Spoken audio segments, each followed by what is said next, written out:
ತಮ್ಮ ಹೆಸರು ಹೇಳ್ತಾರೆ ಡೈರಿ ವೆಂಕಟೇಶ್ ಅಂತೇಳಿ. ಸರ್ ಇವತ್ತು ಕೊಡುಗೆ ಇದೆ ಸರ್ ಕರ್ನಾಟಕದಲ್ಲಿ ಇತಿಹಾಸ ಬರೆದಿದ್ದಾರೆ ಸಿದ್ದರಾಮಯ್ಯನವರು.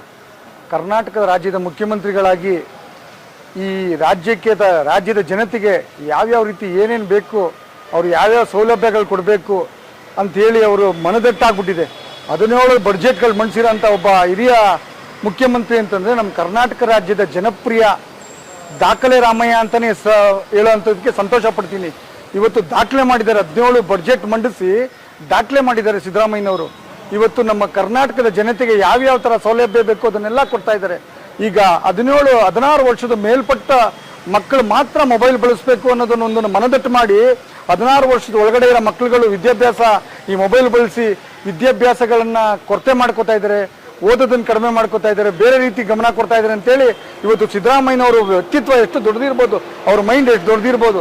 ಅದರಿಂದ 16 ವರ್ಷದ ಒಳಗಿರೋ ಮಕ್ಕಳುಗಳು ಮೊಬೈಲ್ ಬಳಸಬಾರ್ದು ಅಂತ ಹೇಳಿರೋದು ಒಂದು ಅಭಿನಂದನೆಗಳು. ಅವರಿಗೆ ತುಂಬ ಹೃದಯದಂಥ ಅಭಿನಂದನೆಗಳನ್ನ ನಾವು ಕರ್ನಾಟಕದ ಜನತೆ ನಾವು ಸಲ್ಲಿಸಬೇಕು. ಇದೊಂದು ಬ್ಯಾನ್ ಮಾಡಿದ್ದಾರೆ. ಮತ್ತು ಮೈಸೂರಿನಲ್ಲಿ ಜಯದೇವ ಹಾಸ್ಪಿಟ್ಲಿಗೆ ಸಾಕಷ್ಟು ಹಣಗಳನ್ನು ಕೊಟ್ಟಿದ್ದಾರೆ, ಮುಂದುವರಿ ಅದನ್ನು ಇಂಪ್ರೂವ್ಮೆಂಟ್ಸ್ಗೆ. ಬಡವರು ಮಧ್ಯಮ ವರ್ಗದವರು ಯೂಸ್ ಮಾಡ್ಕೋತಾರೆ ಅಂತ ಉಪಯೋಗಿಸ್ತಾ ಇರುವಂಥ ಜಯದೇವ ಆಸ್ಪತ್ರೆ ಇವತ್ತು ಮೈಸೂರು ನಗರದಲ್ಲಿ ಇಲ್ಲ ಅಂದಿದ್ರೆ ನಾವು ಬೆಂಗಳೂರಿಗೆ ಹೋಗ್ಬೇಕಿತ್ತು, ಇನ್ನೊಂದು ಕಡೆ ಹೋಗ್ಬೇಕಿತ್ತು. ಇವತ್ತು ಸಿದ್ದರಾಮಯ್ಯನವ್ರದ್ದು ಅತಿ ಹೆಚ್ಚು ಕೊಡುಗೆಗಳು ಮೈಸೂರು ನಗರಕ್ಕೆ ಆಗ್ತಾ ಇದೆ. ವಸತಿಗೂ ಅಷ್ಟೇ ಸಾವಿರಾರು ಕೋಟಿಗಳ ವಸತಿಗೆ ಮೈಸೂರು ಜನ ಸ್ವಂತ ಮನೆ ಹೊಂದಿರಬೇಕಂತೇಳಿ ವಸತಿಗೂ ಸಹ ಹಣನ ಬಿಡುಗಡೆ ಮಾಡಿದ್ದಾರೆ.